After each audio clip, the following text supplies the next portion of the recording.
我与世界资本达成合作，却被人破坏好事。血族女王抵达猎人学校，是血族抢劫你们金库的。你知道血族吗？这是西方最古老的家族。前些日子我在雾都就差点被他们刺杀了。比利先生，你还在吗？我在呢。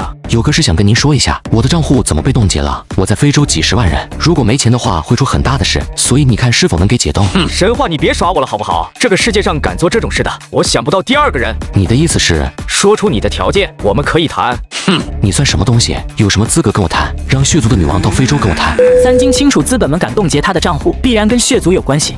白头鹰，外面的情况怎么样了？老大，很多人要求银行赔偿保险柜，据说如果全部赔付的话，金额将高达4万亿。此外，出现了挤兑现象，根据咱们的情报，大概需要兑付10万亿，也就是说，他们6家需要兑出的资金高达14万亿，估计很难挺过去。不是很难挺过去，是根本挺不过去。金融行业玩的是杠杆，看起来掏出14万亿就行了，事实上远远超过14万亿。不过这些家族一定不会选择破产，他们会撑到跟我谈判结束。您这招真是太高了。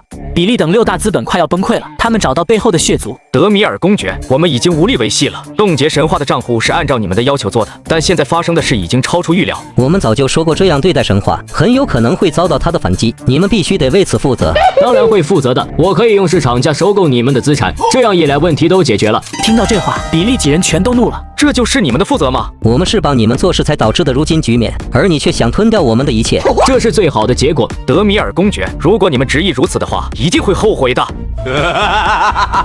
我们血族从来都不占便宜，所以会以市场价进行收购。你们可以好好考虑考虑这个方案，同时考量下自身能否度过这次危机。期待下次会面。看来我们没得选了。我们还有办法，为什么不找神话呢？找他，是他抢了我们。如果不是他，我们能落到现在这个地步吗？尽管神话也很黑，但很少赶尽杀绝。血族会吞掉我们的一切，神话不会。而且只要他拿出保险箱，就能最大程度减轻我们的压力。看来我们得找神话谈谈了。诸位，这是我们唯一的活路。血族是虎，神话是狼，总得选一个。住在海边别墅的三金很滋润，他就喜欢这种运筹帷幄的感觉。老大，比利他们来了。来了，带礼物没？他们每个人都带了一名少女。欢迎，热烈欢迎。见到几人身后的少女，三金笑得很灿烂。来就来呗，这么客气干嘛？神话先生，您现在的事业做得越来越大了。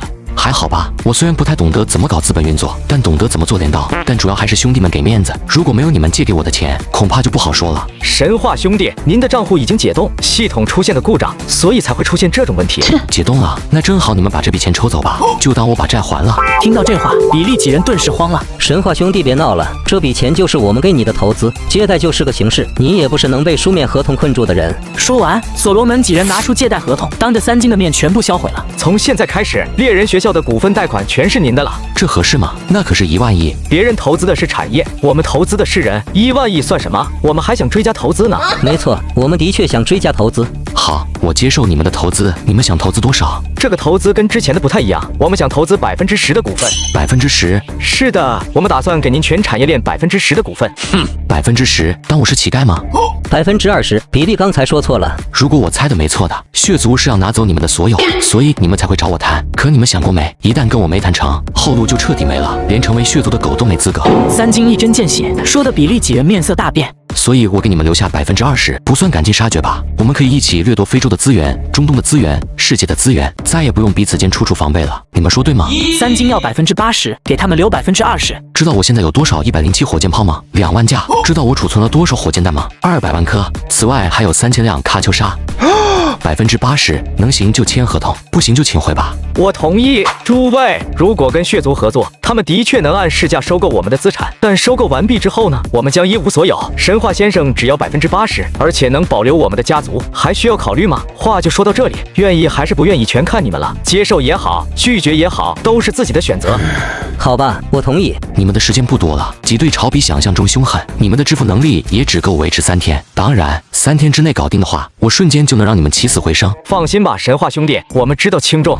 生死存亡之际，谁都不敢掉以轻心。6人以最快的速度乘飞机返回。就在刚刚起飞的时候，数颗导弹突然从远处飞来，精准命中6人的私人飞机。老大，这淡定，任何事只要发生了，就得想办法面对。该是你的谁也抢不走，不该是你的费多大的劲都没有。怎么打？你想怎么打就怎么打。虽然你跟我打不太行，但你的能力也是世界最顶尖的。明白。佛伦斯议长，你们他妈什么意思啊？老子刚跟比利他们谈完合作，结果就被你们的导弹打下来了，是不是觉得老子不用和平就不敢用了？这个事咱们没完，中东小卖店就算了吧，老子是真不敢跟你们做生意了。继续在非洲打，我奉陪到底。神话老弟，到底发生了什么事？还用我说吗？来战吧！不到半小时，非洲战场再次陷入混乱，各种火箭弹疯狂往大兵驻地里飞，三金却悠闲地喝着咖啡。老大，我觉得这次不是霸国做的。你养过狗吗？狗这个东西一段时间不打就要蹬鼻子上脸了，所以新善养不了狗。我当然知道是谁坏了我的好事，绝对不是霸国做的。师傅，血族的米尔公爵拜访。正主来了。血族没诚意，只是来了个公爵。神话先生真是闲情雅致，外面打得那么乱，你有什么资格跟我谈？上次老子说得很清楚了，让你们的女王跟我谈，为什么我没见到？请注意你的身份。德米尔公爵，请问你们有几个师？是否能承受住老子全力而为的饱和式攻击？我的饱和式攻击包括最少一轮4万发火箭弹、导弹、炮弹，而这只是一轮攻击，它跟第2轮攻击的间隔时间大概为5分钟，接着是最后的第3轮饱和式攻击，也就是说10分钟之内会有最少12万发炮弹落在你们的阵地。如果能扛住，我也就没有后招了。那么问题来了，你们能否扛住？或者说有几个整编师来消化我的3轮打击？尽管德米尔依旧想嘴硬，但额头还是冒出了冷汗。神话先生，我此次前来并非与您为敌，而是要跟您谈生意。是来坏我生意的吧？比利先生6人刚跟我谈好合作，就被你们用导弹打下来了，合适吗？这不重要，你有足够的武力，我们有足够财力，一起掠夺他们发财不是更好吗？怎么分配？3-7分，1-9分，我占9，你们占1。你说什么？恕我直言，我能带你玩就已经很不错了。话音落下，傅勇直接把德米尔带来的手下全部击倒。我的手下缺乏管教，惊扰了公爵大人。如果有什么问题的话，就当没有发生过如何？你就不怕血族的报复吗？就算我干不过你们血族，也得拉着你们同归于尽。谈不拢就开战，我三金从不惯人臭毛病。你，老子的生意都谈成了，你们给我来一刀，还想让我忍着？我今天不杀你，让血族女王来。如果这个事不给我一个合理的解释，那咱们就只有战到底了。老大，就这么让他走了？不让他走，谁能把咱们带到他们的老巢？距离3天还剩24小时，时间一到，挤兑潮就会把比利他们6个家族彻底淹没。得抓紧想办法，趁着挤兑潮来之前能吃多少油脂资产就吃多少，不然就亏大了。按兵不动，我在等血族女王。6家银行倒掉，咱们要损失7000亿，我这边准备了500亿资金，就等着抄底呢。所以什么时候买？你哪来这么多钱？托尼将军、丹德烈、约瑟王大家做了500亿，也算了你一份。哪有这么容易让你们抄底？大哥，这是世界最顶尖的6家资本家族，你真当那么简单就完了？一旦崩盘就是全球性的问题。别着急，我心里有数。距离3天还剩12小时的时候，一架直升机降落在猎人学校，一位气场强大的女人走了下来。